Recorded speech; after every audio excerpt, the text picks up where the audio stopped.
Hi viewers, welcome to our channel. వీడియోలో మనం మెయిన్గా మాట్లాడబోయే విషయం ఏంటంటే, పోసాని కృష్ణమురళి కేసు అనేది రోజు రోజుకి కూడా ఒక మలుపు అయితే తిరుగుతుంది. ఆల్రెడీ ఇప్పటికే కూడా జైల్లో ఉండడం జరిగింది. కొన్ని బెయిల్ రావడం జరిగింది. బెయిల్ వస్తుంటే ఇంకొక కొత్త కేసు నమోదవడం జరుగుతుంది. కొత్త కేసు నమోదైన తర్వాత మళ్ళీ రిమాండ్‌కి తరలించడం జరుగుతుంది. ఇలా దాదాపుగా దగ్గరగా నెల రోజుల నుంచి కూడా ఆయన పోలీస్ స్టేషను, జైలు, మేజిస్ట్రేట్ చుట్టూ కూడా తిరగడం అయితే జరుగుతుంది. ఏది ఏమైనా కానీ పోసాని కృష్ణమురళి పాపం పండింది అని చెప్పుకోవడానికి తన యొక్క ఈ నెల రోజులు దగ్గరగా ఈ నెల రోజులు జరుగుతున్న వ్యవహార శైలి ఏదైతే ఉందో దాన్ని చాలా బలంగా చెప్పవచ్చు. అయితే పోలీస్ కస్టడీలో చాలా కీలకంగా ఎవరు విచారించినా కానీ, ఏ పోలీస్ స్టేషన్ నుంచి కేసు నమోదైనా కానీ, ఏ పోలీసులు వచ్చి పోసాని కృష్ణమురళిని తీసుకెళ్ళి విచారణ చేపట్టినా కానీ, అందరి దగ్గర కూడా ఒకటే మాట చెప్తున్నారు. అది ఏంటి అనంటే మెయిన్‌గా చూసుకుంటే, నాకు స్క్రిప్ట్ పంపించింది, నన్ను ఇలా మాట్లాడమని చెప్పింది సకల శాఖ మంత్రి అయిన సజ్జల రామకృష్ణారెడ్డి. ఆయన తర్వాత స్క్రిప్ట్ ఎక్కడ ప్రిపేర్ అవుతుందనంటే, సాక్షి టీవీ ఛానల్‌లో ప్రిపేర్ అవుతుంది అని చెప్పి చెప్పడం జరుగుతుంది. అంటే ఒక మనిషిని తిట్టడానికి ఎగ్జాంపుల్‌గా మనకి పోసాని కృష్ణమురళి అనే వ్యక్తి మెయిన్‌గా పవన్ కళ్యాణ్ గురించి, పవన్ కళ్యాణ్ భార్యల గురించి, పవన్ కళ్యాణ్ యొక్క కూతుర్లు, ఆడపిల్లలు ఎవరైతే ఉన్నారో వాళ్ళ గురించి, తన తల్లి గురించి ఇలా ఇష్టానుసారంగా మాట్లాడడం జరిగింది. ఇంకా టీడీపీ నాయకులు మెయిన్‌గా నారా లోకేష్ గాని, నారా చంద్రబాబు నాయుడు గాని, నారా భువనేశ్వర్ గారి గురించి, మెయిన్‌గా కాపు కులం గురించి, కమ్మ కులం గురించి చాలా రకాలుగా మాట్లాడడం జరిగింది. ఇదంతా కూడా మాట్లాడింది పోసాని కృష్ణమురళియే. కానీ దీని వెనకాల బ్యాక్‌గ్రౌండ్‌లో చేయించింది, చేపించింది సకల శాఖ మంత్రి అయిన సజ్జల రామకృష్ణారెడ్డి. యాక్చువల్లీ ఈరోజు వైఎస్ఆర్‌సీపీ పార్టీ అనేది ఎంత దరిద్రమైన స్థాయికి, ఇంత దిగజారుడు రాజకీయాలు చేయడానికి, జగన్మోహన్ రెడ్డిని కూడా ప్రజలు ఇంత దారుణంగా అసహ్యించుకోవడానికి కారణం సజ్జల రామకృష్ణారెడ్డి. ఈ బూతు పురాణాలు, పర్సనల్ అటాక్‌లు, వ్యక్తిగత వ్యవహారాల గురించి, కుటుంబంలో ఉన్న ఆడవాళ్ళ గురించి, సంబంధం లేని వ్యక్తుల గురించి కూడా తిట్టించడం అనేది జరిగేది. దానికి ప్రత్యేకించి కూడా స్క్రిప్ట్ అంతా కూడా ఏం మాట్లాడాలి, ఎలా మాట్లాడాలి, ఎప్పుడు మాట్లాడాలి, ఎవరి గురించి మాట్లాడాలి, వాళ్ళ పర్సనల్స్ ఏంటి, వాళ్ళ డీటెయిల్స్ ఏంటి, ఎక్కడెక్కడ ఏం జరిగినాయి, గతంలో ఏం జరిగినాయి, ఇప్పుడేం జరుగుతున్నాయి, ఫ్యూచర్‌లో ఎటువంటి జరిగే అవకాశం ఉంది అనేటట్టు ఒక స్క్రిప్ట్ అంతా కూడా సాక్షి మీడియా ఛానల్‌లో అక్కడి నుంచి పోసాని కృష్ణమురళికి రావడం, సకల శాఖ మంత్రి అయిన సజ్జల రామకృష్ణారెడ్డి గారు ఈయనకేమో ఆదేశాలు ఇవ్వడం, ఈయన నోరేసుకొని అడ్డు అదుపు లేకుండా ఒక కూతురు వయసున్న ఒక ఆడపిల్లతోని కానీ, ఒక మనవరాలు వయసున్న ఒక ఆడపిల్ల గురించే కానీ ఆ! ఎంత దారుణంగా మాట్లాడారంటే పోసాని కృష్ణమురళి ఈరోజు అనుభవిస్తున్నారు.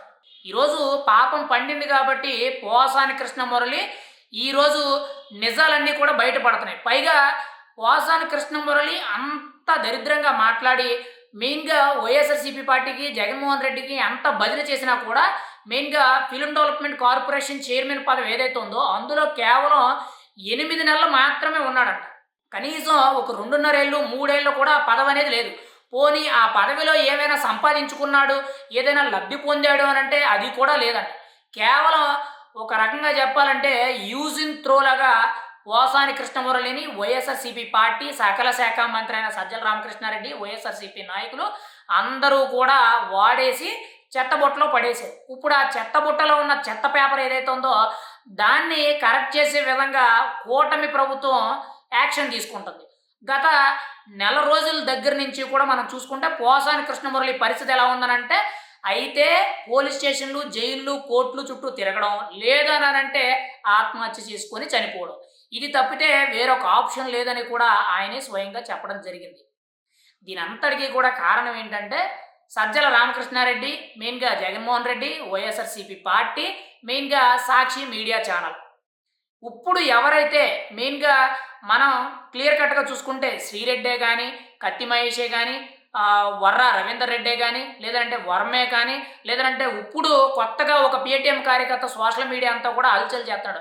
ఆ పేటీఎం కార్యకర్త ఎవరనంటే రావణ్ అని చెప్పి 'ప్రశ్న' అనే యూట్యూబ్ ఛానల్ ద్వారా కూడా ఒక క్రిస్టియన్ మతస్థుడు జోసెఫ్ అనే వ్యక్తి ఇప్పుడు పేటీఎం డబ్బులు బాగా పడుతున్నట్టున్నాయి. పవన్ కళ్యాణ్ టార్గెట్ చేస్తూ ఎమోషనల్ పోస్టులు పెట్టడం, పవన్ కళ్యాణ్ హేళన చేస్తూ పోస్టులు పెట్టడం, పవన్ కళ్యాణ్ పర్సనల్ విషయాల గురించి పోస్టులు పెట్టడం అయితే జరుగుతుంది.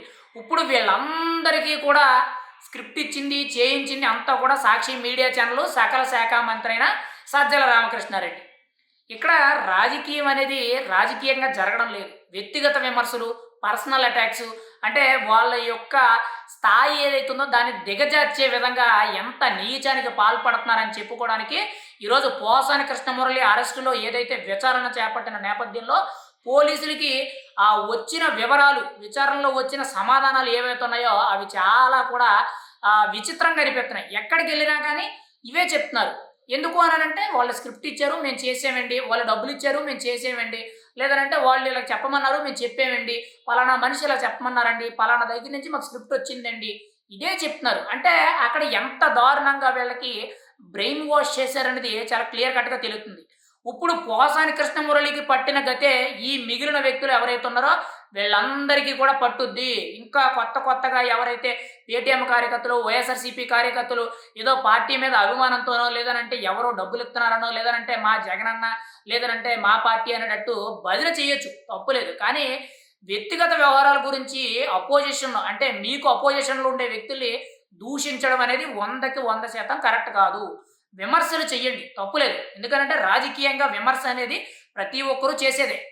కానీ వ్యక్తిగతంగా పవన్ కళ్యాణ్ పెళ్ళిళ్ళ గురించి, ప్యాకేజీలని, పిల్లలు, పర్సనల్ వ్యవహారాల గురించి మాట్లాడ్డాలు, ఇంట్లో ఉన్న కుటుంబ సభ్యులు ఎవరైతే ఉంటారో, రాజకీయాలకి సంబంధం లేని వ్యక్తులు ఎవరైతే ఉంటారో వాళ్ళ గురించి మాట్లాడడం అనేది తప్పు. పవన్ కళ్యాణ్ విమర్శించండి, కాదు అనడం లేదు. గతంలో ఈ మాట చెప్పావు, ఇప్పుడు ఎందుకు చేయడం లేదు, ఇప్పుడు ఆ మాట చేసి చూపించు అని చెప్పి నిలదీయండి, తప్పులేదు.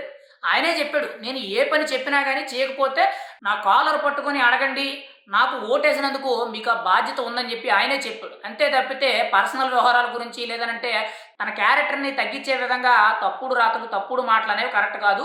ఇక నుంచి అయినా సరే పేటీఎం కార్యకర్తలే కానీ, వైఎస్ఆర్సీపీ కార్యకర్తలే కానీ ఎవరైనా కానీ పవన్ కళ్యాణ్ గురించి విమర్శించండి. అంతే తప్పితే పర్సనల్ అటాక్స్కి వెళ్ళడం అనేది మీకు రాబోయే రోజుల్లో మీ యొక్క కుటుంబానికే కానీ, మీకే కానీ చాలా ముప్పు తీసుకొస్తుంది.